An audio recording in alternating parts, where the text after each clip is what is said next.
In Colombia, we are supporting the government to reshape the relationship of people with Bogotá's main river through the financing of two main items. 1. The construction of the largest wastewater treatment plant in the country with the capacity to treat 1/3 of Bogotá's discharges and the possibility to reuse the treated water for agriculture. And 2. Through the construction of infrastructure and nature-based solutions that are already reducing flood risk for 1.2 million people and transforming 200 hectares that can be a joy for public use. The Saudi Sustainable Groundwater Project is an inspiring and innovative approach to building capacity and knowledge around groundwater from the local to the transboundary level. Among other activities, the small ground component supported geophysical investigations and drilling for the development of a well field in the Chongwe district near Lusaka in Zambia. In Uganda, the World Bank, we're supporting the microscale irrigation program through the Uganda Interfiscal Transfer Program for Results. The program fosters a fundamental shift in the role of the local government workers who become facilitators in the irrigation development program, which is led by the farmers. In India, the bank supports the rejuvenation of the river Ganga. The Ganga engagement, as we call it, is composed of two projects. The first one really is an extraordinary institutional development story, helping set up the National Mission for Clean Ganga as an institution able to roll out now over 300 different investments in various sectors of forestation, environment, and also wastewater collection and treatment. The second National Ganga River Basin project looks at the river basin holistically. It helps develop critical tools for improved river basin management, in particular in terms of better allocation of water in space and time for greater economic benefits. The Urban Water and Sanitation project in Senegal helped to address successfully the water supply shortages in Dakar, the capital city, as well as in Petite Côte area, which is a prime tourist destination. It helped to provide access to sewage services to secondary cities like Joal. In the Kyrgyz Republic, the Rural Water Supply and Sanitation Development Project seeks to improve living conditions of rural households with safe water, better sanitation and hygiene practices. To help the country respond effectively to the pandemic, the project initiated specific COVID-related communication activities at the national level and adapted ongoing community engagement to the COVID context. In Morocco, the 160 million rural water supply project has achieved significant results, including providing water to more than 900,000 people in remote rural areas of Morocco. In the last 18 months, we have seen a fast track in the project implementation thanks to the intense efforts deployed by the client, as well as the support from the World Bank Group. Will help around 9 million people to improve their water and sanitation services at home and public places. The project uses a multi-sectoral convergence approach with two ongoing World Bank projects and expected to leverage the resources to address human capital development challenges.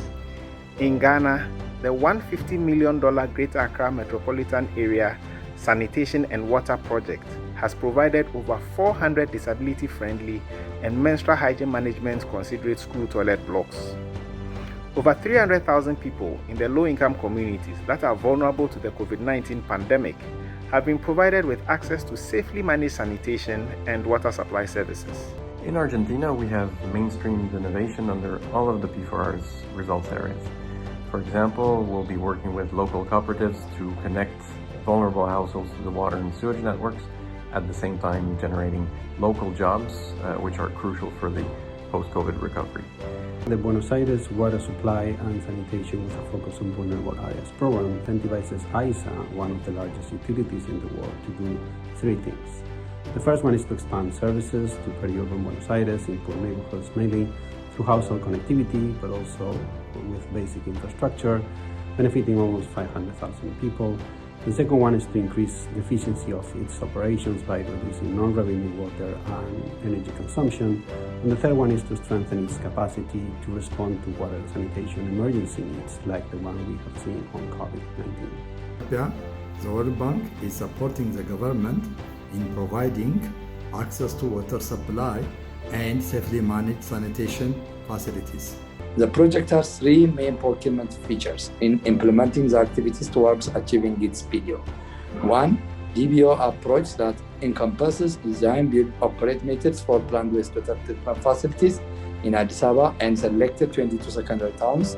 Two, performance-based contract for non-revenue water reduction in Addis Ababa and the 22 secondary towns with high focus in Addis Ababa.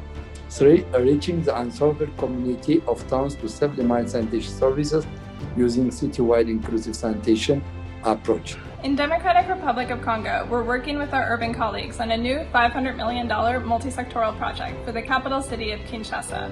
The project includes significant investments in water supply, sanitation, and hygiene, including infrastructure investments to improve resilience within the water supply network and expand access to household connections. We're also working with the national utility to improve their performance, in line with the Utilities of the Future approach. We'll also be working with the citywide inclusive sanitation team to engage with the private sector sanitation workers and improve the quality of services they're providing, while also improving the quality of their working conditions.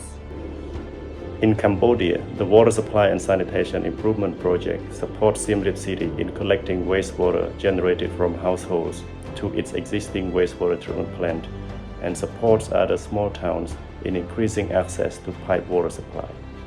In Vietnam, the program has achieved more than 3 million beneficiaries and directly contributing to the government activity against COVID-19.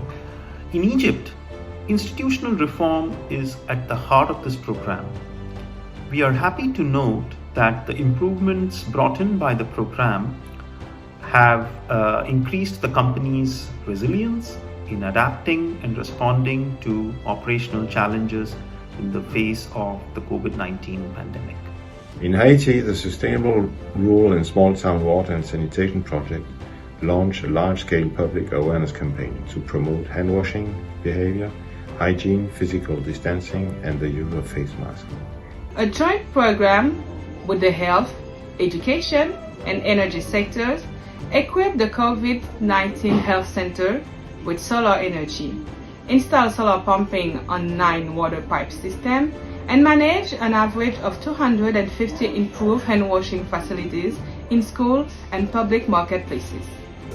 The project will provide a water treatment plant with a capacity of 288,000 cubic meters per day, the extension and the densification of the water network, 163,000 social connections, 2,300 public standpipe to supply water to 2,300,000 additional people.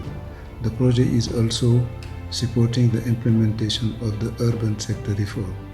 This project is the proof that a well-coordinated multi-donor support make more impact. In Yemen, the HNB has carried out several critical wash interventions over all the country, including the distribution of hygiene kits, chlorine tablet, jerrycan, disinfection material, as well as hygiene promotion centered at key practices such as hand washing with soap, food hygiene, and proper use of latrine.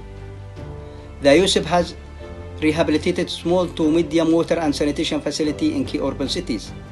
In Angola, the 500 million Second Water Sector Institutional Development Project has been working with 9 provincial utilities, making them technically and financially sustainable, with important investments in the water supply works, household connections, and sanitation. The project is supporting several national agencies through a reform of the sector, and important scale-ups are being planned in climate resilience and water resources management at the basin scale. In Central African Republic, water and electricity upgrading projects support this fragile country to improve the operational performance of its water and electricity utilities and to increase access to improved water supply and electricity in the capital Bangui and main towns of Bambari and Berberati. In Pakistan, the Balochistan Integrated Water Resources Management and Development Project has the ambition to coordinate the activities of irrigation, agriculture, forestry, and health departments to strengthen capacity for water resources monitoring and to improve community-based water management. In Nepal, RWSSIP has provided improved and sustainable water supply services to over 630,000 people in 55 districts.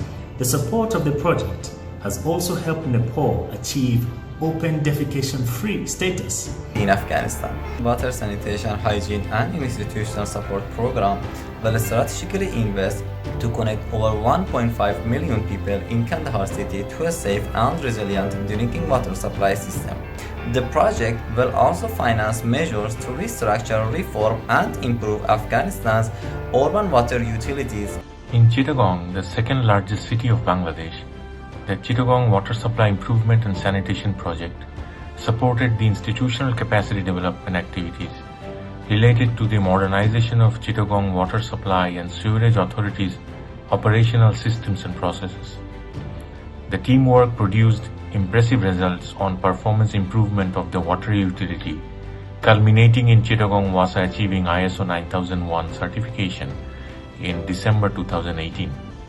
In Tajikistan, where water is a key factor of economic growth, the World Bank financed Second Public Employment for Sustainable Agriculture and Water Resource Management project contributed to improving water resource management at the local, basin, and national levels, at the same time enhancing irrigation sector performance for better agricultural productivity.